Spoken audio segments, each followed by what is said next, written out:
Don't be an anonymous investor. Join the stock market social media platform public.com. Invest any amount of money and share with friends and new friends. Discover new opportunities such as new companies and potential business partners and useful tools for beginners, and share your experience with friends on public.com. Link in the video description gets you $5 for being a Grid Network viewer. Use the referral code GRIDnet for your free $5 to invest and start investing and networking on public.com.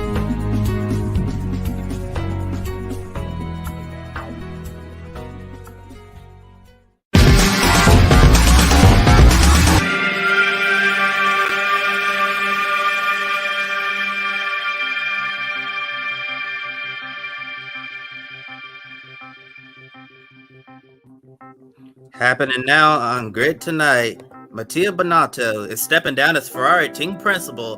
Was this change long overdue? And who could replace him in 2023? Daniel Ricciardo's going home to Red Bull next year. Will a reserve driver role eventually lead to his eventual F1 return in 2024? NASCAR is expanding with a new racing series in Brazil. Can this provide opportunities for Brazilian drivers looking to race stock cars in America? Hello to all our viewers watching here in the United States and around the world. Welcome to Grid Tonight, your weekly motorsports news program. Hope all of our American viewers had a great Thanksgiving holiday. I'm Kobe Lambert from the Podium Finish. With me is Joshua Birch and Ben Snyder. We encourage everyone to comment in the chat room below and ask any questions you have. Now, here's Josh with our top story this evening. Thanks, Kobe. Nice to be back with you. Nice to be back with you too, Ben, as well. Now, to begin, 2 weeks ago, when we were last on the air, we told you about reports in the Italian media about Ferrari and team principal Mattia Binotto parting ways imminently. Funnily enough, Ferrari put out this statement denying everything as well in relation to speculation in certain media regarding Scuderia Ferrari team principal Mattia Binotto's position. Ferrari states that these rumors are totally without foundation. Well, yesterday morning, Binotto announced that he'll resign from his role as team principal of Ferrari's Formula One program at the end of the current calendar year, so December 31st, 2022. Binotto has been serving in this role since he replaced Maurizio Bene in January 2019 as well. Benedetto Vigana as well thanked Binotto for his contributions to Ferrari after 28 years with the prizing horse, and they plan to name a new team principal at a later date. Photo courtesy there of Ferrari. Now, Ben's joining us as well for this segment tonight as well. Ben, do you see brighter days ahead for Ferrari now with Mattia Binotto's departure? Well, I have to say it'd be hard to get much worse than it got under Binotto. I think they fell as low as 6th in the constructors in 2020, if I recall correctly. So for a team like Ferrari to be that low and not really be in the championship hunt ever under his leadership is incredibly disappointing. I will say that, in terms of just my journey as an F1 fan, I started out, rooting for Ferrari because I've always liked the trajectory of Sebastian Vettel's career and, wanted him to emulate Michael Schumacher and bring that championship glory back to Maranello. And, they came close in 2017, 2018. But, ever since Binotto came in after Riva Bene was let go, it seemed like there was always something missing here. And they never really came close under his leadership to fighting for the championship. It looked like they might this year. But of course, Red Bull ended up pulling ahead. Ferrari had reliability issues. And the biggest issue is something that I think Parker Kligerman hit the nail on the head on in a tweet of his. I want to just read it right now. He said, when the budgets of your competitors have been near the same and are now near identical, the driver talents are nearly identical, and the engineering talent is equal. The driver talents are nearly equal and the engineering talent is equal. You're left with one reason why Ferrari has continued to underperform, and that's culture. It's one word that I think sums up Ferrari very, very well. Now, I had the pleasure last night of being in Sellersville, Pennsylvania, at Sellersville Theater to see the NBC Formula One team reunited. Lee Diffie, David Hobbs, and Steve Madgett were on stage recapping the F1 season. And at one point, they played a video of something that happened in Brazil. And it was funny, that was almost kind of a theme of the night because so much happened in Brazil, even though it was supposed to be a year in review. That race kept coming up. But there was an instance, I think it was in qualifying, where Leclerc was expected to go out on new soft tires. And he was a little surprised because it was starting to drizzle a little bit. He thought they might choose to go on intermediates, but they wanted to send him out as quickly as they could on new softs. So Ferrari take the intermediate tires off and they put on used soft tires, drop the jack, and Leclerc's told to go, but he doesn't go because he's expecting new softs. And he's saying, guys, what are we doing? And they're scrambling in the back. It was like Red Bull at Monaco in 2016 when Daniel Ricciardo didn't have his tires out there.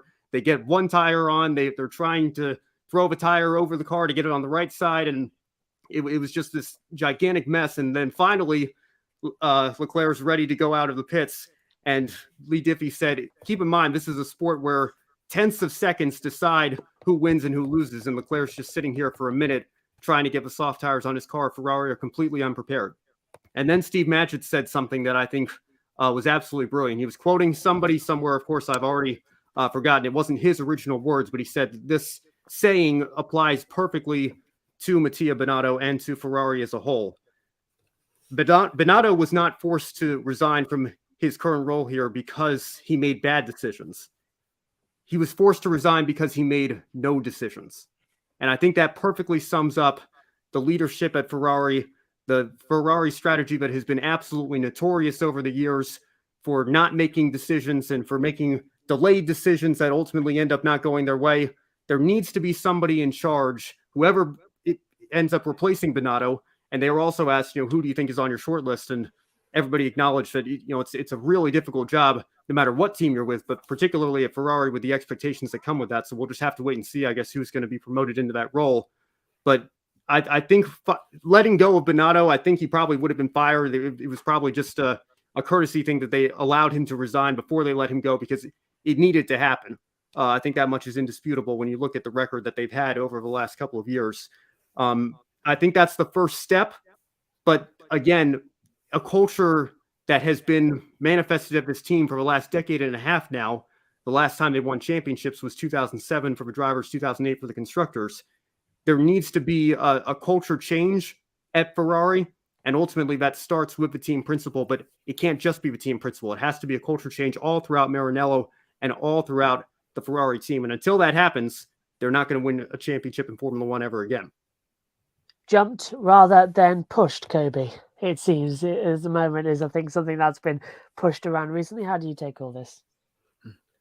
Well, Josh, I think Ben did an excellent job in his explanation of this situation. What Ferrari needs is a leader, a real leader, somebody who's, I know we're going to get into that more in a little bit, but somebody who's not afraid to make those tough decisions. And as you said, Ben, he made no decisions at all because this is something that goes well beyond, just at the very top. This is a cultural issue that we've seen with Ferrari. And yes, I guess if you're a part of the Tifosi, you're going to be very excited, that Mattia Binotto is leaving, because I know when we're looking at other sports, when your team has a head coach that's not doing a good job, when they're fired at the end of the season, you're typically very excited because they're like, there's hope for the future. So right now there is hope for Ferrari that they can turn around things sooner rather than later. And our own Adam Limmery says he thinks that Ferrari is going to be able to improve in 2023. And we'll certainly see about that, Adam. I know when you have a change like that, especially, this late, most of the stuff for 2023 right now is really set in stone. So whoever the new team principal is, he won't be able to put his stamp on this organization more so until like 2024, and also going into 2023 as well, because that's when they start, obviously preparing for the next year's car. So I think it may take a while for that cultural shift at Ferrari, but I do think right now you're definitely seeing the sunrise in the morning, that Ferrari can eventually get back to where they were in the past. And Dimas says that yes, Mattia Binotto resigned as team principal. Ferrari boys, and I see you have another question, Dimas. We'll get to that in our next segment. So Josh, what do you think of this entire situation? Personally, I think this should have happened a long time ago, and I think it's only the first step, because I think the next firing or resigning, if we call it as well, will be Lawrence Meekis, who's the head of Ferrari strategy department as well.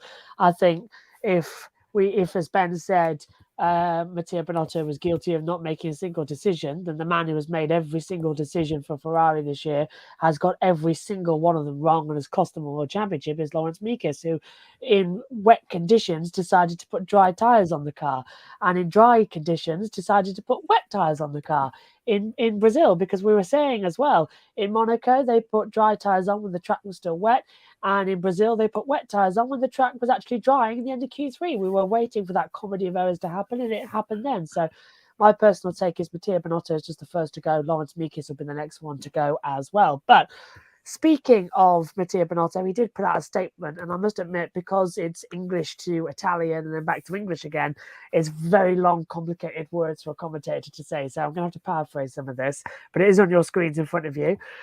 With the regret that this entails, I have decided to conclude my collaboration with Ferrari. I'm leaving a company that I love, which I've been part of for 28 years, with the serenity, that's hard to say for me, that comes from the conviction that I have made every effort to achieve the objectives set. I leave a united and growing team. That's very interesting as well. I noted in his goodbye speech there. A strong team, ready, I'm sure, to achieve the highest goals, to which I wish all the best for the future. I think it is right to take this step at this time. As hard as this decision has been for me, I would like to thank all the people at the Scuderia who have shared this journey with me, made up of difficulties, but also of great satisfaction. And I know that Ben and Kobe are going to be giggling probably backstage, as the fact is that this word I struggled with in rehearsal, I still struggle with on the live as well. It's like I can't say, the longer word of stats, can't say it as well. So that's why Megan comes in. Rumours, however, in the media suggest that Ross Brawn or Frederick Vasseur might be Ferrari's shortlist to replace Binotto as well. Whoever becomes team principal of Scuderia Ferrari will have a lot of pressure on them to take the iconic brand back to its glory days as a world championship winning organization. Ferrari's last driver's title came in 2007 with Kimi Raikkonen as well, winning that by one single point to McLaren's Fernando Alonso and Lewis Hamilton, that very dramatic year. And the last constructors title with them came in 2008, when pretty much they swept the board over McLaren, who was still having a turbulent year. And that was, of course, thanks to Raikkonen in 2007 and Felipe Massa as well, mainly in 2008, scoring more points for the constructors title. Now, bringing back in Kobe and Ben, because I know Ben's going to leave us at the end of this segment as well, but we'll start with Kobe. What type of leadership does Ferrari need in its new team principal for 2023? Well, Josh, before I answer your question, I'll say when I was putting together the script for the show, I had to double check the stats multiple times, because I'm like, Ferrari's last driver's title was seriously in 2007. It's really been that long. I really could not believe it, considering, Ferrari is F1 and F1 is Ferrari, the most iconic brand in Formula One, have not won a driver's title since 2007, and the constructors 2008. It's just truly unbelievable that Ferrari have gone that long with that standing on top of the F1 world. And I really think Ferrari's needed a total house cleaning for a long time, and this is an opportunity for whoever the new leader is to do that. I think it may take some time. I know Adam said in the chat room he thinks Ferrari will improve in 2023, but based on what happens next year, especially early on, probably going to be a reflection under the Binotto leadership. The new leader, he's going to be able to put that stamp on, as I said, a little bit later on. 2024 and beyond is really going to be the more telling seasons for me to see if the new leader is going to be able to take Ferrari back to the promised land. I think they're going to need real leadership, somebody who's fearless, not afraid to come in there, shake things up, make some really bold moves internally, and try to change the culture. And especially somebody who knows what it means to work for Ferrari. It's quite a privilege to represent Ferrari in Formula One. This is the best of the best. And also, this person needs to understand they're going to be under extreme scrutiny, and there's going to be a lot of pressure on them, because when you're with Ferrari, they expect you to win, and they expect you to win a lot and be in contention for the world championship year after year. I know this year we thought Charles Leclerc was going to give Max Verstappen a run for his money. Ferrari started off the season really strong, and unfortunately, just faded. With the Red Bull, the car they had this year was just unbelievably strong, and there was really nothing Ferrari could do, Yes, so I guess it was a red mirage there that we thought Ferrari was going to be able to take the fight to Red Bull, but no, they couldn't do it in 2022. In 2023, who knows how well Ferrari will be, but 2024, that is the year I'm going to be watching to see if this new team principal is going to be able to lead Ferrari from top to bottom and make sure that they get back to winning a world championship, because under Ferrari standards, not winning a driver's title since the 2000s or a constructors championship, that is totally unacceptable. Yeah, well, and it's the same thing. All three of them, Diffie, Hobbs, and Match, had said it last night in Sellersville. It needs to be somebody who's bold and who's going to make decisions. And that was, again, going back to what Steve Matchett was saying about Binotto's indecisiveness while he was team principal. But in particular, like I said, this is a difficult job regardless of circumstance. But when you're doing it for Ferrari, there's a certain expectation that comes with that. So it needs to be someone who is going to be bold and can be assertive and make changes to the culture within the team that is going to allow them to take that next step forward. It's funny you mentioned Ross Brawn, because I think, again, they were asked who might be on your short list last night. David Hobbs jokingly mentioned Ross Brawn, but that would be a very, very interesting change for him and for Ferrari to see that again. But I just have no idea. I think it's going to be very interesting to see how it all plays out. But again, it's not just the team principal. It needs to be somebody who can be a good team principal and be a good leader, but also have that trickle down to the rest of the team and the rest of Maranello if Ferrari's going to take that step forward. Absolutely. And of course, the rumours that I was hearing as well, not only as we've mentioned here tonight with Ross Brawn and that of Frederick Vasseur, but there was a rumour going around about Christian Horner, as you were just saying as well, laughing and putting on the bucket list as well with things. Christian was actually rumoured to have had talks with Ferrari at the last race in Abu Dhabi, to which, from what I understand, Christian said, unless it's a lot of money, I'm not leaving Red Bull, because I think Christian Horner would leave Red Bull. I don't think he'd leave Max Verstappen. He's his golden ticket, I think, at the moment. So that's something that we're going to keep an eye on, though, going forward. But my personal bet, it looks like it's going to be Frederick Vasseur, although Jean Todt's just completed his year of gardening leave, and it's all a little bit coincidental at that time. And now Ross has just gone on leaving from Formula One. He's helped design the new regulations and knows a lot about 2026 coming on and the biofuels. And Ross is a very, very smart man. So I wonder what Ferrari got lined up in the future as well. And looking at that, it's coming to the end as well of that segment with Ben as well. So Ben, I'll let you hop off, because I know you're enjoying your off season a lot. And are you having a good Thanksgiving and looking forward to Christmas? Because I know you're not going to be on these a lot over the next couple of weeks. Yeah, no, it's been great. Had a great Thanksgiving with my family, and looking forward to the Christmas holiday time as always. So it's going to be a good off season for me, and hopefully a good 2023 as well. It's going to be quite a ride with everything we've got going on in the works here. So it's something I'm really looking forward to. Absolutely. I'm looking forward to it as well. And looking at the schedule, I'm having mini heart attacks day after day. So thank you, Ben, for joining us. And we'll see you, I believe, on Friday. Oh, no, you're not with us on Friday. We'll see you at some point in the winter. So have a good one, and we'll see you later. Thank you, Josh. Thank you, Kobe, as well. Great to see you, Ben. And moving on to our second story of the night then, as Ben leaves us. With every spot on the 2023 Formula One grid taken, this has left Danny Ricciardo without a drive as the Australian refocuses his attention on a return in 2024. For now, it's a big homecoming, though, as Ricciardo is returning to Red Bull in next season as a reserve driver. Ricciardo scored 7 of his 8 Grand Prix victories with Red Bull, including the biggest win of his career, the 2018 Monaco Grand Prix. And just was already saying, third driver as reserve driver. Yep, it is third driver and reserve driver for Danny Ricciardo. I think we'll be sharing that role with Liam Lawson, from what we've been understanding as well. But Liam Lawson doesn't yet have a super license to take on full-time Formula One. Danny Ricciardo does, and that's what Red Bull are thinking now. He previously left Red Bull, of course, Danny Ricciardo, at the end of the 2018 season after Max Verstappen clearly established himself as the top driver at the team. Now he'll be working with Max again, but in a different role, helping the two-time world champion and Sergio Perez, along with the entire team, maintaining the high standard they've set. And photo courtesy there of Formula One. Kobe, back with you as well, back in our twosome. First of all, comment here from Adam saying, I'll agree completely, Kobe. You and I are on the same page with that. That was a comment earlier on, I believe. Asking Kobe a question to you now, though. Will a return to Red Bull help Ricciardo rediscover his form a little bit?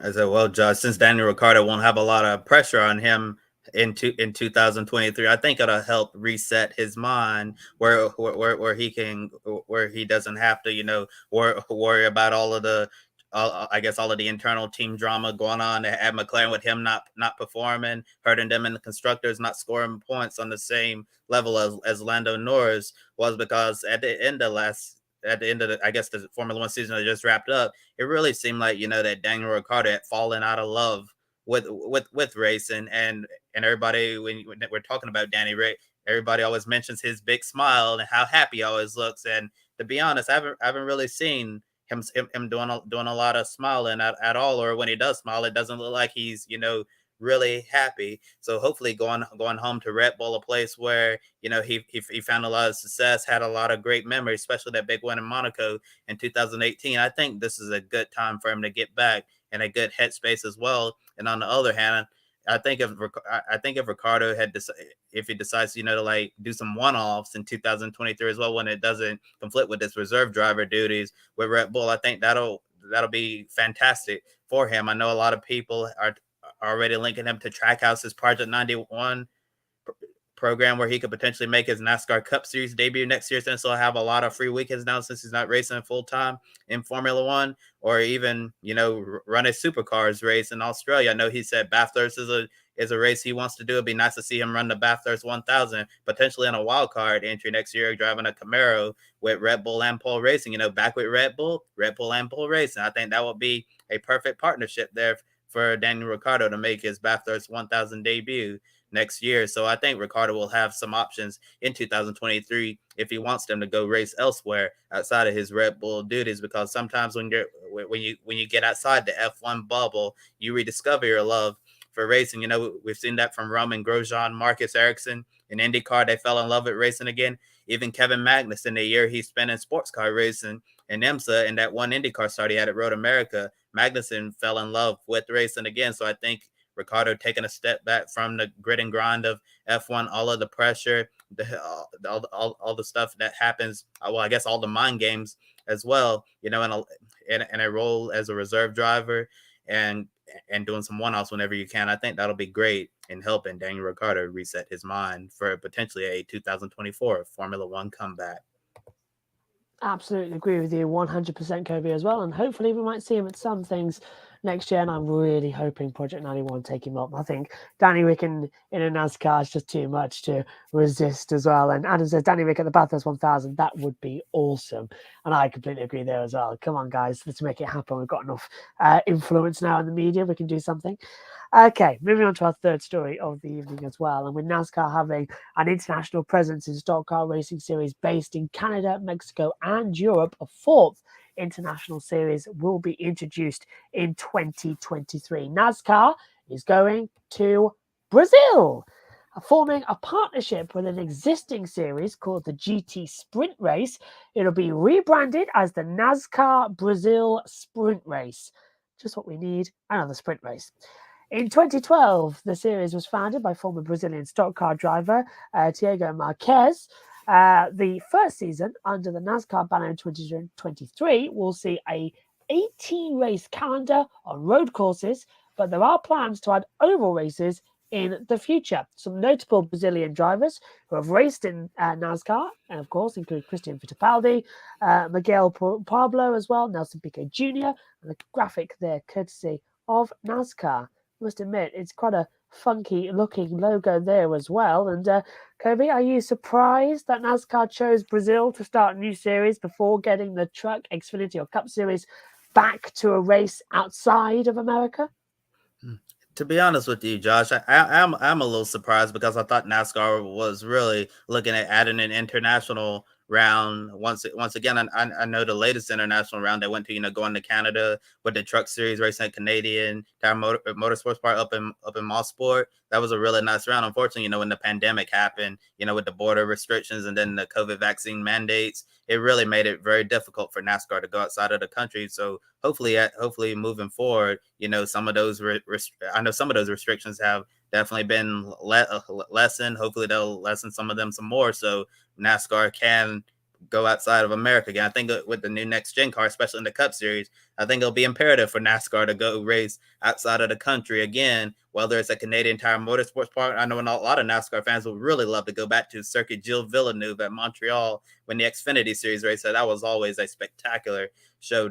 People are always saying, let's go back to Montreal, or since the last NASCAR Xfinity Series trip to Mexico City, there's been a lot of renovations to that track. So I think that would be great. But I know some people are a little hesitant to go to Mexico City because of some safety concerns and all of that. But right now, I think for the NASCAR Cup Series Xfinity trucks, I think the best bet's probably going to be Canada or Mexico for the foreseeable future. But I think it's really interesting they chose Brazil here. I know in the past NASCAR said that they were potentially looking at adding a series in Asia to try to grow their presence there, but instead of choosing Asia, they chose Brazil. And since Brazil already had a series here, NASCAR decided to rebrand, take them under their wings, to brand it as NASCAR Brazil Sprint Race. Not all the sprint races we're going to see in Formula One and MotoGP in 2023, but I think it'll be interesting to see how this works out. And as you mentioned, Josh, we've had some great Brazilian drivers racing NASCAR over the years, like Christian Fittipaldi. He's raced a whole bunch of things. Got Miguel Paludo, who used to race full time in NASCAR, but now racing Porsches in Brazil, and Nelson Piquet Jr., another Brazilian driver who's raced a whole bunch of things all over the world. And I'm sure that there'll be a lot more Brazilian drivers who have a desire to come and race in NASCAR in the future. And I think NASCAR Brazil can provide them a great opportunity to try to eventually come to the States. Absolutely. I'm very much looking forward to seeing what more series can bring as well. It's increasing the national and international viewership of NASCAR as well, and hopefully the UK get to see some of these series as well, because right now it's stuck behind a paywall on Premier Sports as well, which isn't in the UK a massively promoted channel. So I want to see it back on Sky, and I think the only way to get it back on a channel like Sky in the UK is to have a round of the championship actually in this country. So I'm really hoping that NASCAR throw off as even if it's not part of the championship or something, just get it over here to the UK, because we see what the NFL have. They have rounds at Wembley and Twickenham as well, and part of their NFL season, and it's always a big highlight as well. NASCAR is very popular here over in the UK, but only with die-hard fans. But if you open it up, what's not to love as well? So we've got a track that can do it. We've got Rockingham. Yes, it's at the moment a bit of a car park, but that's easily changed. We've got even road courses that you can come to and have a go at. So I really hope NASCAR becomes a little bit more international with key races in key parts, like a British round, a Japanese round as well. Things like that added into the series to really give it a presence of worldwide community, not just a national one. But we'll find out soon. Brazil is a step forward, and personally, I miss the fact that at the moment, IndyCar don't go anywhere outside the States. Neither does NASCAR, and they're both used to, and they're both great races when they did. So I'm missing it slightly. COVID really has put us in a weird position, but the calendar's been like that for years. When was the last time IndyCar went to Brazil? I think it was 2015, something like that, maybe 2014. But there's room to add back in international races. Yeah, I totally agree with you. And I know right now there's potential for an IndyCar round in Argentina, not Brazil, but still down there. And in South America, I know Ricardo Juncos of Juncos Hollinger Racer is pushing really hard for that. I know he just took one of his drivers, Agustin Canapino, down there to, drive Callum Ilot's IndyCar. Yeah, as to demonstrate in front of race fans in Argentina. I think that'll certainly go a long way into piquing interest. We'll see if that turns into anything, but I think IndyCar going international besides Toronto. I think Toronto is a really great destination for IndyCar, but I think we need to branch out a little bit more and go overseas. I think if the Argentina round happens, that'll be great. And looking on the NASCAR side of things, I know I said that the most likely chance of them going international would be a return to Canada or Mexico, but thinking about the United Kingdom, it seems like the concept at the beginning of the season now with the Busch Light clash at the LA Coliseum. I know they're going to be at the Coliseum for the next couple of years or so, but the NASCAR's explored like moving the clash around to other locations. And I think during the season it will be really hard to do an international round. If you're going to do this, it needs to be at the very beginning of the season. So I think if NASCAR wanted to bring a race to the UK, I think it would be really great if they would, could move the class to Wembley Stadium. I think that would be fantastic. Joshua, you've been over there in the UK. How would you feel about the Busch Light clash someday coming to Wembley? I've been to Wembley twice actually, so it gives me an idea. It's a very big pitch. It's a very big amphitheatre. The good thing about Wembley is the fact is that it's got 3 different layers of seating. So it's got right at the top, it's got a capacity for 40,000 people. Further down as well, it's got a capacity for another 10,000, and further down to the bottom, 5,000. But the 5,000 seats at the front can move back to make it a bigger area as well. So it's very easy to get, like we've seen, Wembley's bigger than the LA Coliseum. So it's very easy to get down some tarmac and have some entertainment there. Wembley's already been transformed once before with the Rock event, Rock Wembley 2008. So I think I'd love it. I'd go. I would immediately go. I'd buy my ticket and I'll go down and watch it, and it'd be fantastic. I'd get in the pits as well, to be fair, and go and say, not fighting people, but interviewing people. I was going for passing mics around. But I love it, and I think a lot of people would, because motorsport fans in this country have been on the rise massively. During COVID, esports was the only thing around and only sport on television. That got a lot of people into motorsport. Drive to Survive helped a lot in America with Formula One, and over here in the UK, we sort of clamoured for everything. And Silverstone's packed out for Formula One. It's now packed out for MotoGP. British GT events and touring car events are seeing record crowds as well. So motorsport community in the UK is thriving at the moment. I think NASCAR and IndyCar series like that need to take advantage to it as well. So they need to get something over here. And if it was at Wembley, I'd go, because there's a Wembley Arena just next door. We can all have a party afterwards. Sounds perfect. Yeah, one thing I didn't consider is the time of year and the weather there. I'm sure. So I guess we'll certainly be good then, because I don't, I guess the weather over there a lot better than I do. Southern California is the perfect location for the clash in February, because Southern California, typically relatively warm year round, don't have to worry about freezing to death. And I know NASCAR, they looked at potentially using Soldier Field in Chicago for the clash, but thinking of Chicago in February, who in the world is going to sit out there and watch a race in like freezing temperatures in February? I'm not sure what the weather is like over there at Wembley in February. Wet. So I'm sure, wet and cold, but it does have a roof, so we can always put a roof on, and it's got great ventilation there at Wembley as well, so the fumes from the cars won't be an issue at all. Yeah, that's good. And before we move on to our next segment, I'm going to catch up on some comments in the chat room. I know Dima said, when is Grid Live Network is going to be on the preview to 2022 Adelaide 500? Oh yeah, we'll be doing a special Friday night show at 7 p.m. Eastern time to preview the Adelaide 500 this weekend. Really glad to see the supercars back on the streets of Adelaide to end the 2022 season. And then we're not going to be on the air Saturday, but we'll be back on the air on Sunday at noon Eastern to recap the Adelaide 500 and everything there. And Adam Limmery says he'd like to see IndyCar race at Donington Park or Silverstone. Donington would be better actually than Silverstone. I agree that Donington's got more of an IndyCar Mid-Ohio feel to it as well, and Road America feel. So Donington would be better. Yeah, Donington's really an old school style of track, and for NASCAR, I really like to see them go to Brands Hatch. I know the NASCAR Euro Series have been there. Yeah, Brands Hatch, it really fits the NASCAR brand in my opinion. Absolutely. I agree. Yeah, and next here's some more motorsports news from around the world. McLaren finalized its Formula E lineup for season 9, which gets underway on January 14th with the Mexico City E-Prix. Previously, McLaren announced Rene Rast as its first driver in the manufacturer's first season in Formula E. Now they've signed their lineup and the final spot on next year's Formula E grid with the signing of JQ's graphic courtesy of the McLaren Formula E team. Rick Ware Racing will have a new technical alliance in 2023 after working closely with Stewart Haas Racing in 2022.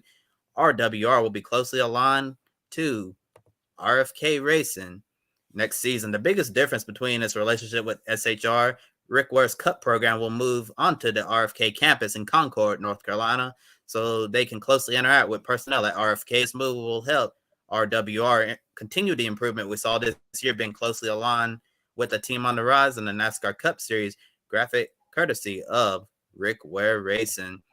With Michael McDowell's crew chief, Blake Harris, departing the team to replace Greg Ives at Hendrick Motorsports, Alex Bowman's new crew chief, Front Row Motorsports named Harris as a replacement on the number 34 team. Travis Peterson, an engineer from RFK Racing, will be McDowell's new crew chief in 2023 with the Daytona 500 champion coming off one of his strongest seasons yet in the NASCAR Cup Series. Peterson has experience working with Chris Buescher, Ryan Newman, and Matt Kenseth within the last 5 years. Before joining RFK, he was an engineer for Dale Earnhardt Jr. at Hendrick Motorsports and Junior Motorsports. The number 38 team will also have a new crew chief, with Seth Barber receiving a promotion to technical director, overseeing all track engineering and car preparation processes for the FRM Cup program. The new crew chief will announced at a later date.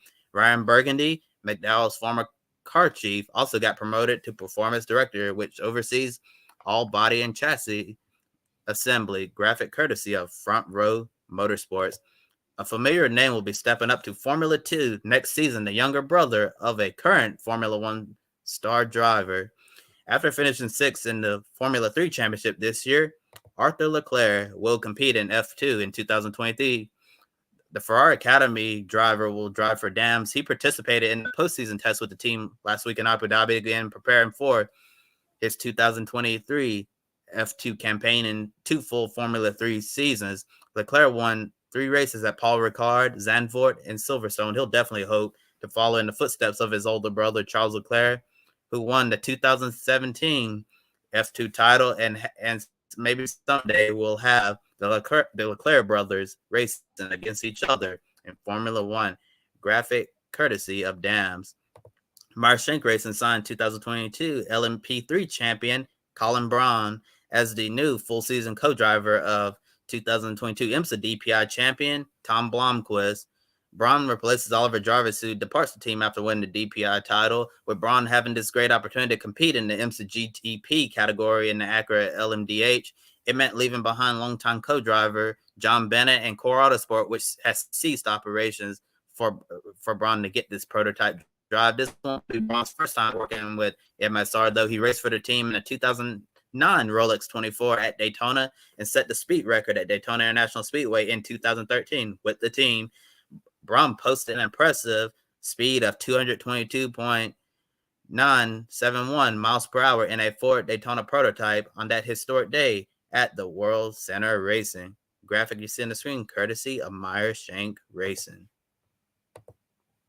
And taking a look at our schedule for the remainder of the week. Friday night, as Kobe has already said, at 7 p.m. Eastern Time, a special Grid Live pre-race to preview the Repco Supercars Championship season finale. I thought I said Super Cup then, but my brain is already ticking over as well. It's already in Christmas mode. So that's at 7 p.m. Eastern to watch that as well. Even I'm going to be watching the Supercars this weekend. I'm very much looking forward to it being back in Adelaide. And on Sunday, we have a Grid Live wrap-up show as well, our last of the year. That's at noon Eastern to recap the Adelaide 500.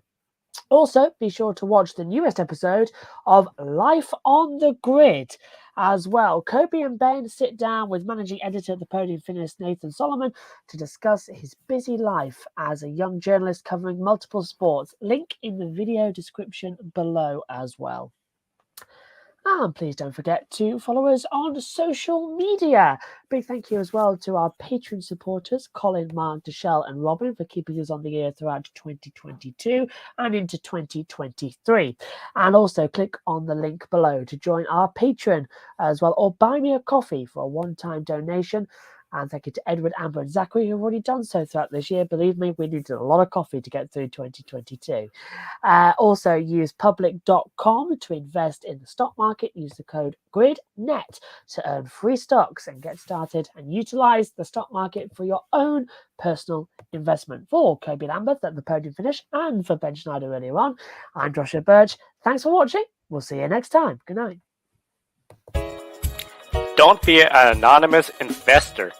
Join the stock market social media platform, public.com. Invest any amount of money and share with friends and new friends. Discover new opportunities, such as new companies and potential business partners, and useful tools for beginners, and share your experience with friends on public.com. Link in the video description gets you $5 for being a Grid Network viewer. Use the referral code GRIDnet for your free $5 to invest. Start investing and networking on public.com.